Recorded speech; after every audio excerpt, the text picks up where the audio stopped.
Welcome to the DVD Shelf Movie Reviews, where movies are celebrated, not incinerated.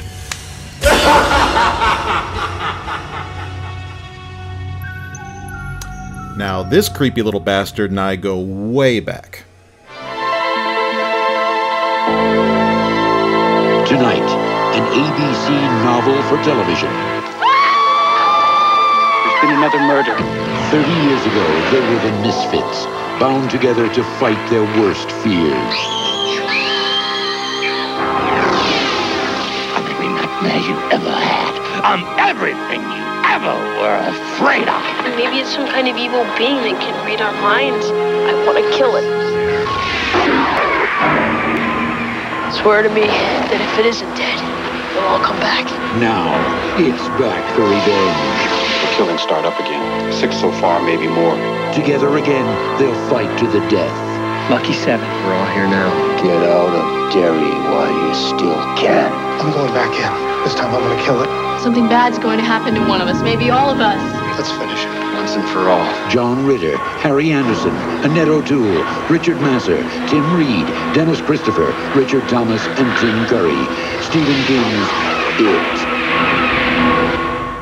I'm your host, David Rose, and that was the actual promo that aired right before the original world television premiere of It, the 1990 made-for-TV miniseries based on the best-selling 1986 novel by horror master Stephen King that's responsible for an entire generation's fear of clowns, which is all thanks to a mesmerizing performance by the great Tim Curry as the malevolent Pennywise the Dancing Clown. King's massive literary masterpiece, which turned the big 3-0 this year, has lately been making its way back into popular culture in a multitude of ways. Be it with a rash of real-life creepy clown sightings making headlines, this summer's popular Netflix drama Stranger Things harvesting many familiar Stephen King touches, a brand new adaptation coming to theaters in 2017, the original movie getting its very own recent Blu-ray release, or even Pennywise having just been featured on Saturday Night Live. Clearly, right now is the perfect time to revisit the original miniseries that has stuck with me ever since I was a kid. So let's stare into the deadlights of Stephen King's It. Stephen King's epic tale of brave kids who fight an evil force lurking under their city is, in many ways, a modern-day fairy tale. So it's only appropriate that the catalyst for King's idea was, in turn, the old folk tale of the three billy goats Gruff. It was while out on a quiet evening walk in the late 70s that the thought originally passed through his head, after which the imagery of a devious troll living under a bridge ended up sticking with him for the next couple of years and evolved into a story about a monster that lived under an entire town. But what kind of monster? And King thought, why not all of them? Classics like Dracula, the Wolfman, the Mummy, and Frankenstein's monster, among others. But there ought to be some mysterious, faceless being that ties them all together. It. And it would dwell in the sewers beneath the small, unassuming town of Derry, Maine. Having spent much of his childhood living in Bangor, Maine, King closely based his fictional town of Derry on the working-class city of Bangor and fully immersed himself into this constantly growing project by moving his family from Boulder, Colorado back to Bangor, which is where King spent the next 4 years bringing it to life, starting in 1981.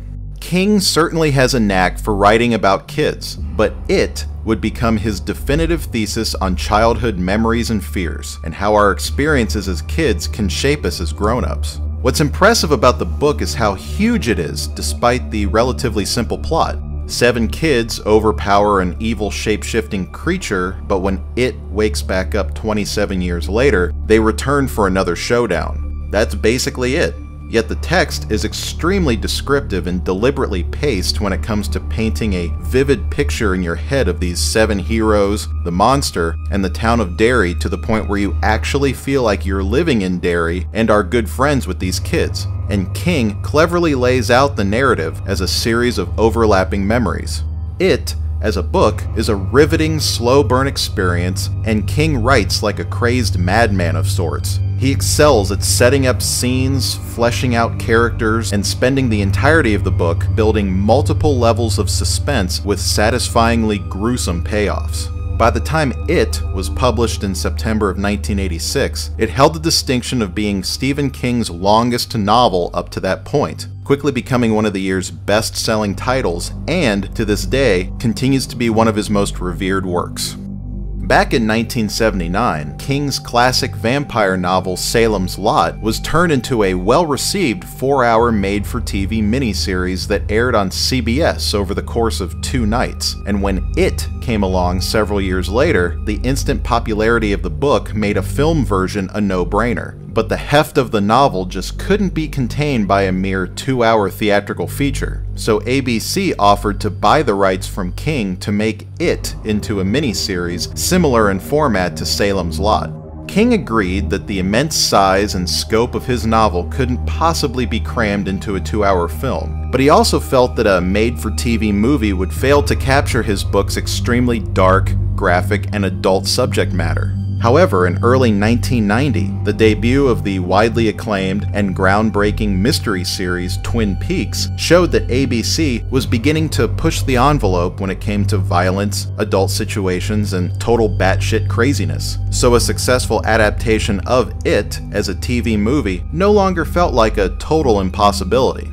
Back in 1982, Stephen King collaborated with Dawn of the Dead director George A. Romero on the horror anthology film Creepshow, with King himself turning in a memorably cartoonish performance in one of the segments, and the pair would go on to develop many other projects together that unfortunately never came into fruition. But when TV producers Frank Konigsberg and Larry Sinitsky began developing Stephen King's It as an ABC miniseries, Romero was set to direct with a script written by screenwriter Lawrence D. Cohen, who had previously written Carrie, another classic Stephen King adaptation. Together, Romero and Cohen envisioned It as a gargantuan 10-hour miniseries, but over time, ABC lost its faith in the project and gradually cut the time slot and the budget until Romero and Cohen were only granted a 4-hour miniseries that spanned 2 nights.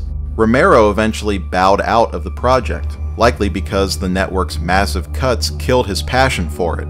Cohen's script stayed, but a new filmmaker was hired, Tommy Lee Wallace, another established horror director who had originally made a name for himself as a production designer on the early films of his longtime friend, director John Carpenter. Wallace went on to direct the highly underrated horror sequels Halloween 3 Season of the Witch in 1982 and Fright Night Part 2 in 1988. When Wallace came on board to direct It, he loved how Lawrence Cohen's script for Part 1 took advantage of a TV movie's standard 7-act structure between commercial breaks by introducing us to one protagonist per act. However, once everything was set up in Part 1, Wallace felt that Part 2's script took way too many creative liberties, so, because Cohen was unavailable at that point, Wallace rewrote Part 2 himself and drew it closer to the source material. The fast-paced production occurred in and around the Canadian city of Vancouver during the summer of 1990. When Stephen King's It finally aired that November, over 36 million viewers tuned in during the 2-night event series and were captivated by the unfolding terror inflicted by what has since become one of cinema's most notorious clowns. Stephen King's It will continue in a moment.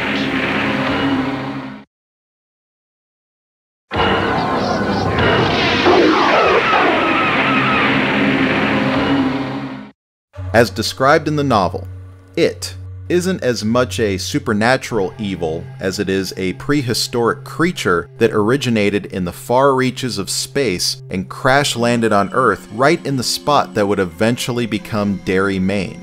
An archetypal being of consumption, It patiently waited for mankind to appear so it could begin feeding. And when the earliest settlers founded Derry, the town unknowingly became one with this ancient, powerful monster. Every 27 years or so, a local catastrophe would awaken It, and then it would spend the following year or so committing a string of horrific murders, usually children, until another cataclysmic event would then send it back into hibernation, and for countless generations, the devastating cycle repeated itself. But oddly, this long history of tragic events in Derry has largely gone undocumented and ignored by the townspeople. The original natural form of it is rarely seen with human eyes, for if you did see it, your head would essentially pull a scanner's. Instead, it can read your thoughts and become the living embodiment of your worst nightmares, because to it, you're much tastier when you're afraid. And it prefers children because their fears are much easier to replicate than the fears of jaded adults. Of course, it likes to first lure kids into its clutches by taking the shape of a friendly and generous party clown that calls itself Pennywise. And when the poor children fall for its sinister trap, they're never heard from again. I highly doubt that Stephen King wasn't at least partly inspired by infamous serial murderer John Wayne Gacy when he created this malicious killer clown from outer space. The success of the miniseries relied heavily on the casting of Pennywise, and after the producers considered actors like Roddy McDowall and Malcolm McDowell, they landed on the great character actor Tim Curry, who had originally made a name for himself as the cross-dressing Dr. Frankenfurter in the 1975 cult classic The Rocky Horror Picture Show, and has spent his prolific career making over-the-top look cool in roles like the intimidating Lord of Darkness in Ridley Scott's Legend, the double-crossing butler Wadsworth in Clue, the snooty hotel bellhop in Home Alone 2, and the colorful Long John Silver in Muppet Treasure Island, along with a slew of voice work. Because my older sister was really into all things Stephen King back when it first debuted, I was only 4 when I saw it for the first time. And this was long before I was ever really cognizant of who the actor was in the clown suit, so to me, Tim Curry will always be the genuinely creepy Pennywise, who may have haunted a nightmare or two when I was a kid. Can't sleep, clown will eat me. Can't sleep, clown will eat me. These days, though, watching Curry is a blast, and it looks like he's having a ball devouring the scenery. But due to the intensity of his performance, I rarely see him under all the clown makeup, aside from his signature cackle, of course. He hides his naturally dapper English accent effortlessly under a grovelly, somewhat New York drawl, and the design of the clown, concocted by makeup artist Bart J. Mixon, is genius in its simplicity.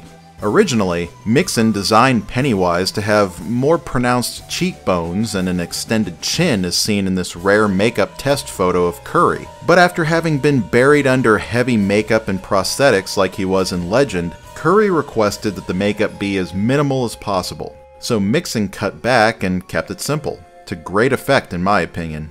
Using Curry's actual facial features, Mixon loosely based Pennywise's look on Lon Chaney's iconic Phantom of the Opera, which is still chilling even today.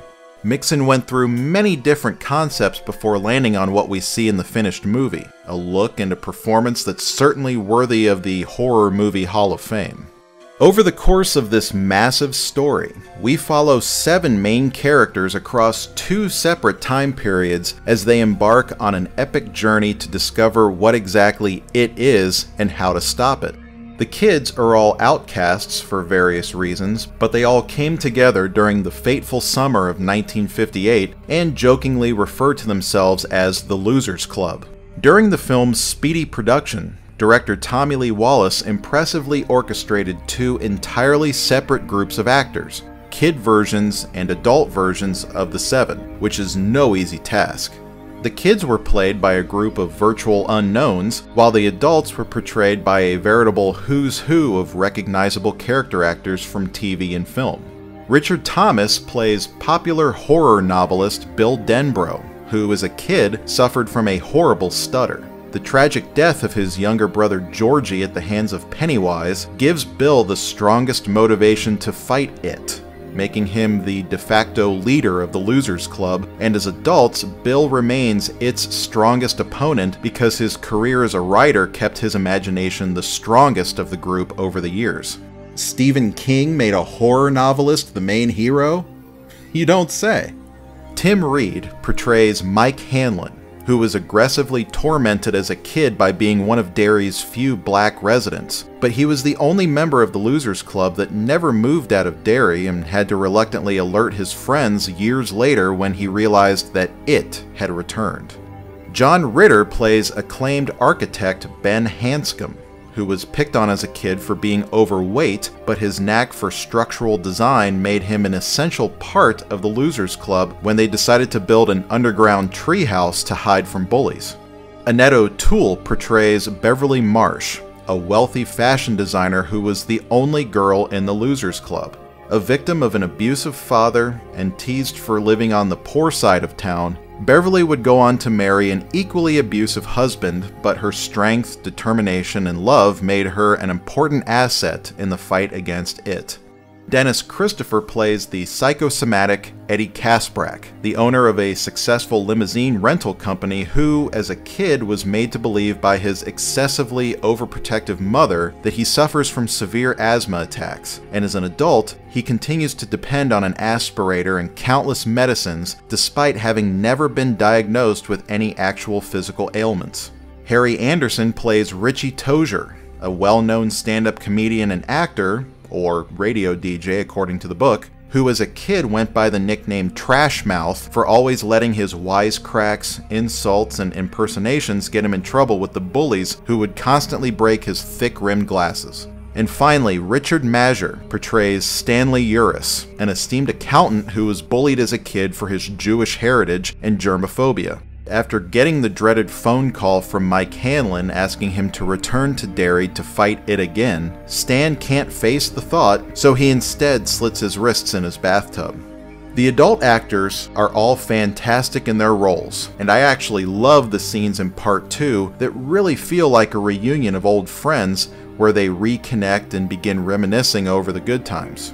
The child actors were equally as good, and honestly, really convincing as the younger versions of these characters. Funny enough, with the miniseries now being 26 years old, the actors are now pretty much as old as their adult counterparts, but only a few of them would go on to pursue acting careers after appearing in this movie. Marlon Taylor, who played young Mike Hanlon, had a handful of additional acting credits, the most interesting probably being in an episode of the 90s sitcom Sister Sister, where he acted opposite the show's star Tim Reed, who had played the adult version of Mike. Canadian actress Emily Perkins went from playing young Beverly Marsh to having a starring role in the cult horror film Ginger Snaps and its two sequels, and briefly appearing as a women's clinic receptionist in the indie hit Juno. Jonathan Brandis, who played Bill Denbrough, became a fairly prominent child actor and popular teen heartthrob during the early 90s, starring in films like The Neverending Story Part 2, Ladybugs with Rodney Dangerfield, and Sidekicks with Chuck Norris, along with the short-lived sci-fi TV series Sequest DSV with Roy Scheider.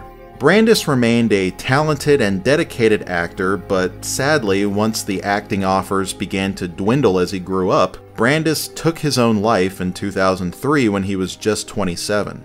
Of course, the most recognizable face among the kid actors belonged to then 16-year-old Seth Green, who has since starred in countless films and animated shows, and is the co-creator of the long-running stop-motion sketch comedy series Robot Chicken, which, way back during its first season, featured a brief parody of Pennywise the Clown voiced by Green himself as a fun little in-joke for the fans.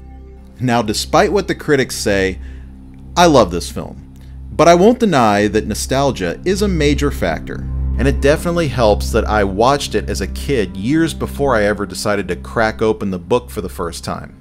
While I have since read the book more than once, I still appreciate what the film was able to accomplish given its allotted runtime, limited budget, and strict network censorship.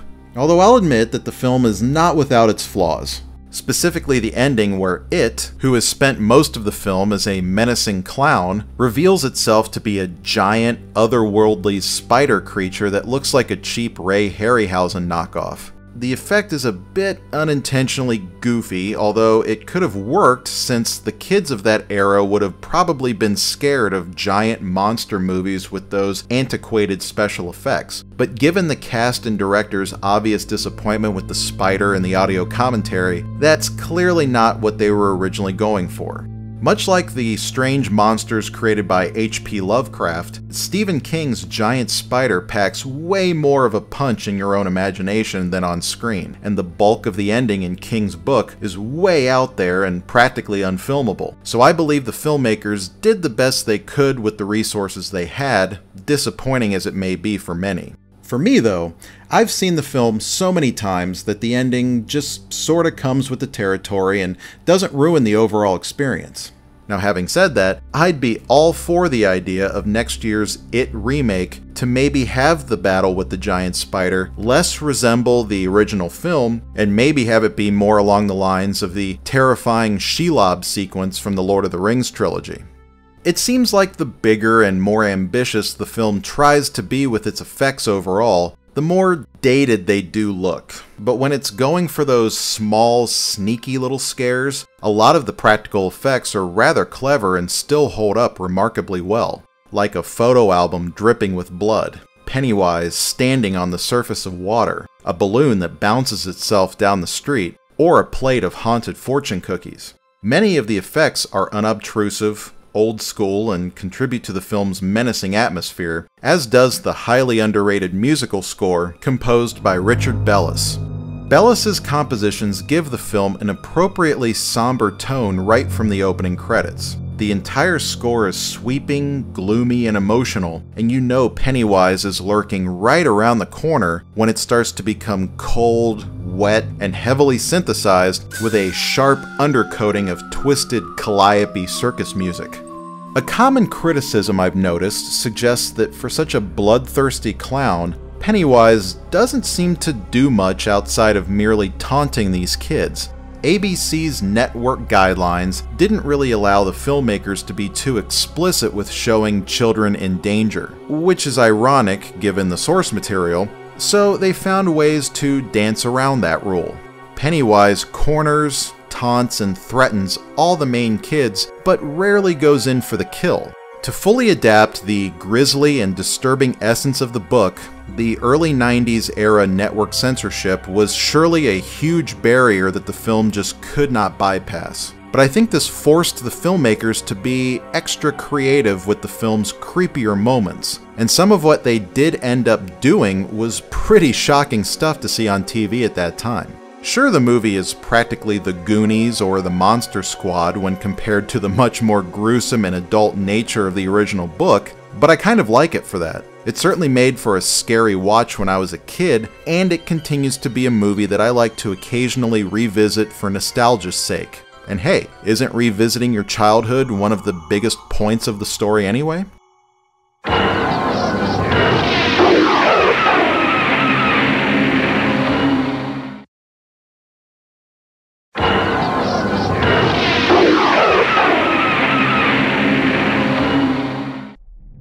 Over the years, Stephen King's It has become the little miniseries that could. It may not be as well regarded as other King adaptations like Carrie, The Shining, or The Shawshank Redemption, but from what I've seen, it's a movie with a pretty passionate fan base that loves it despite the limits it has by being an early 90s made-for-TV movie. Back in the days before the internet really took off, I felt like I was the only one who remembered this film. But in the years since, it's actually nice to discover that there's quite a few fans out there that have a strong affinity for it like I do. Some even put Pennywise right up there with the heavy hitters like Jason Voorhees, Freddy Krueger, and Michael Myers, and the amount of fans has only grown over the past few decades thanks to the huge success the film has seen on home video, be it on VHS, Laserdisc, DVD, and now Blu-ray. A few years after the miniseries originally aired, Warner Brothers released a dual VHS box set where the uncut versions of both parts each got its own video cassette. Then it was later released on a single VHS tape with both parts still completely intact. It wasn't until the 2002 DVD release that things started to become a bit controversial. When the miniseries first aired, and was then released on VHS, Part 1 originally lingered longer on Stan's wife screaming at his dead body. A to-be-continued plate faded up, you heard Pennywise's evil laugh, and then it faded to the end credits of Part 1.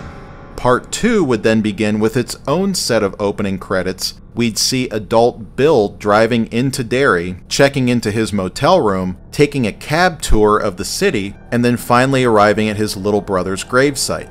Now, when the film was released on DVD, Part 1 faded out prematurely and then awkwardly faded back up to Bill arriving at Georgie's gravesite. A very jarring change for anyone familiar with the original version, and these puzzling changes were made despite the DVD being one of those pesky old discs that you actually had to flip over when switching from Part 1 to Part 2. Obviously, this was done so the film would run seamlessly without the end credits of Part 1 and the opening credits of Part 2, but this has since been a long-standing point of contention with fans and completists. When the Blu-ray was announced earlier this year as being an all-new HD remaster, fans were hopeful that all the cut footage and credits were put back in now, but unfortunately, that wasn't the case. But the upside now is you no longer have to flip the disc over when Part 1 is finished.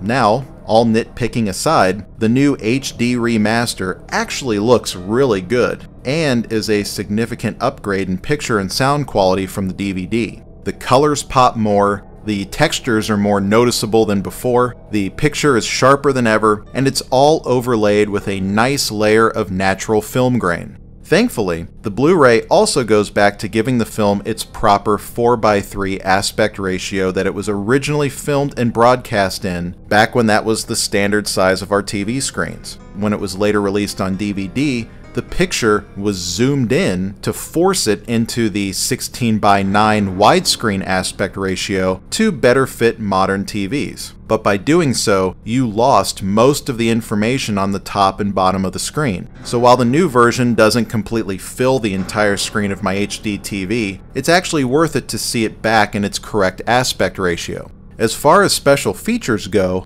the Blu-ray does at least carry over the DVD's original audio commentary that is a fun and insightful listen for the fans. At the end of the day, the Blu-ray of Stephen King's It is a great but flawed release of a great but flawed film, and is certainly deserving of a 4 out of 5 discs recommendation. Buy it if you run across it. You want it, don't you, Georgie? And that brings us to next year's highly anticipated remake of It that was a long time coming. Development began at Warner Brothers way back in 2009 with the exciting news that it would be a 2-part R-rated theatrical feature that would finally tackle some of the darker and more horrific subject matter of King's original vision that the old miniseries couldn't do for obvious reasons. And the hype for the remake grew much stronger when it was revealed that the director and co-writer would be Cary Fukunaga, the creative force behind the highly acclaimed first season of the HBO series True Detective. However, Warner Brothers would later drastically slash the film's budget for an incredibly stupid reason. Their unnecessary remake of Poltergeist had underperformed, and it had a clown doll in it. So yeah, blame the clown, not the fact that it was a terrible and pointless remake. Understandably, Fukunaga eventually left the director's chair out of frustration, and the project seemingly went back on life support. Reportedly, before Fukunaga had landed the job, filmmaking twins Matt and Ross Duffer heavily campaigned to direct the It remake, but were turned down due to their lack of experience. Turns out, the Duffers got the last laugh by then creating one of 2016's biggest pop culture phenomenons, Netflix's sci-fi horror series Stranger Things, which essentially answered the question, what would an 80s film directed by Steven Spielberg and written by Stephen King have looked like? The highly entertaining series introduced us to a very talented group of young actors, and did a bang-up job at recreating the atmosphere of a classic 80s sci-fi movie. Most notably, it was a total love letter to the works of Stephen King, right down to the show's title design mirroring the way King's name was boldly emblazoned across the covers of many of his novels during that time. While many have pointed out the show's parallels to King adaptations like Stand By Me, Firestarter, and The Shining, I actually watched it being reminded of It quite a bit as well. be it the nostalgic feel, the mysterious happenings that go unnoticed in a small American town, the group of nerdy boys and one powerful girl, the relentless bullies, and the way the kids confront the main monster with a simple slingshot. Had it not been for the studio rejecting the Duffer Brothers' interest in directing the It remake, then we probably would have never gotten Stranger Things. And I think it's a safe bet that once the show became a huge hit, they would have been first in line as the new candidates to direct the It remake. However, by then, the film had already gone into production with another director. After the departure of Cary Fukunaga in May of 2015, Andreas Muschietti, the director of the hit horror film Mama, came on board to direct It, and finally got the film up and running after all those years in development hell. For months, behind-the-scenes images have been popping up online, giving us teasing glimpses of key elements from the book that never made it into the original miniseries, such as the infamous Paul Bunyan statue, the creepy house at 29 Neibolt Street, and the homeless leper that traumatized young Eddie Kasprak. Pennywise will now be played by Bill Skarsgård, who, whether it was intentional or not, oddly bears somewhat of a resemblance to a young Tim Curry, especially when caked in all the clown makeup. The photos that have been released thus far have caused a bit of a stir among fans, but I think he looks great, and with his strange, almost Victorian-looking silvery white clown suit and wild tufts of orange hair, this new Pennywise is actually much closer to the book's description than Tim Curry's was. Look, Curry will always be my definitive Pennywise, but I'm definitely looking forward to Skarsgård's interpretation, and maybe we'll end up with a Jack Nicholson-Heath Ledger scenario. Two great but vastly different performances of the same iconic clown. And in another cool connection to Stranger Things, the show's lead kid actor, Finn Wolfhard, will be featured in It as our new Richie Tozier, among what looks to be a great new incarnation of the Losers Club. After enjoying Stranger Things, I would have loved to have seen It adapted into an 8 to 10 episode Netflix series. However, after following the production of the upcoming film for the past year or so, this new version of It is up there among my most anticipated films of 2017. And that'll about wrap up my review of Stephen King's It. Come back anytime. Bring your friends. Thanks for joining me today, and make sure to subscribe to our YouTube channel, like our Facebook page, and follow me on Twitter and Instagram in order to get all of the latest DVD shelf updates. So I'll see you next time, but for now, this one's going back on the DVD shelf. Hey, David Rose here. Hope you enjoyed that video, because there are plenty more where that came from. And we'd really appreciate it if you hit that subscribe button and clicked on the notifications icon so you can get all of our latest content. Which reminds me, I should probably go make some.